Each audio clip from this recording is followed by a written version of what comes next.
Itrath Syed is a Muslim feminist and scholar who teaches on the moral panics and Muslim bodies in the West. She's also involved with the anti-war movement and is resisting the erosion of civil rights and the racial profiling of Muslim, Arab, and South Asian communities in Canada. Please put your hands together for Itrath.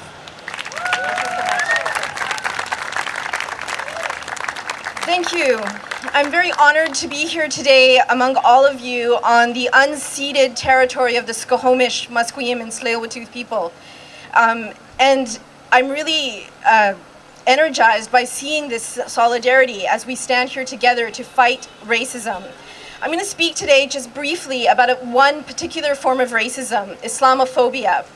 The Muslim community in Canada has been targeted by an Islamophobic, racist discourse for a long time, but the intensity of it has been increasing consistently since 9/11, and we've seen constant, unrelenting racist discourse against the Muslim community by the current government.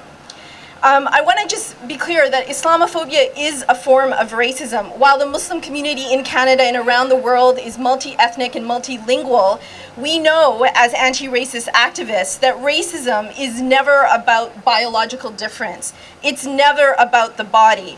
It is merely a way in which certain groups of people are targeted and othered and are constructed as objects of fear.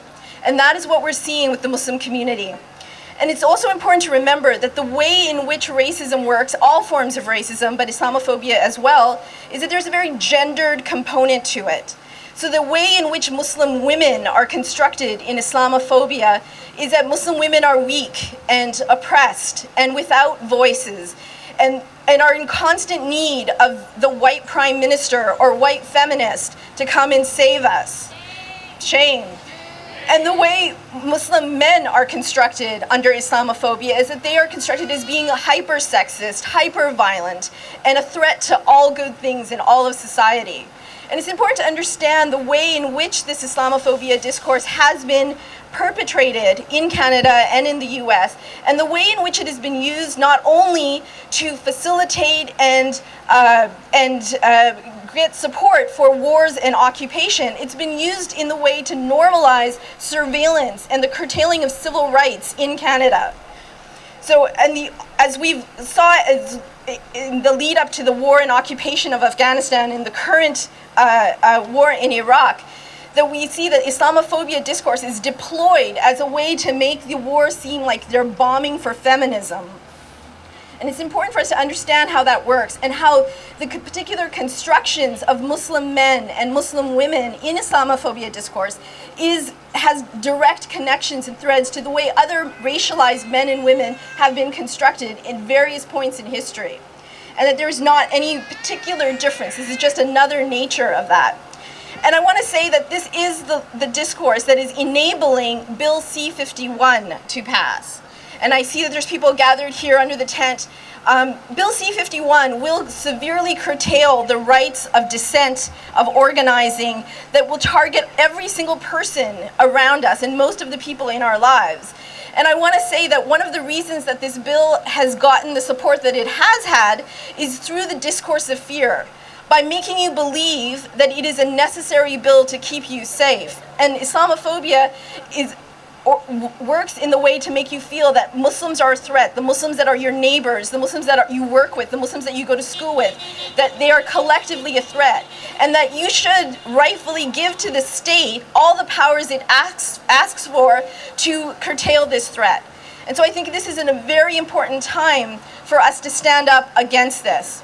Because the way that the erosion of civil rights and human rights works, and has historically worked in Canada, is that certain groups are made dispensable. In Canada, the first community to be subject to this is the Indigenous community in Canada, and that particularly Indigenous women, as we've heard today, have been made to be dispensable bodies for whom the state does not have to intervene. So the way that the Bill C-51 has been launched is that for the last 10 years, much of the provisions of this bill have been consistently enacted and targeted against the Muslim community. And once those practices were made normal once we learn to accept secret evidence, once we learn to accept detention without charge, once we learn to accept the security certificates, those policies are now being brought into legal sanction and targeted against all of us. So this is the time when we really need to stand up and stand together in solidarity. And the best way to do this is to defy the rhetoric of hate, defy the rhetoric of fear that is at the basis of this law.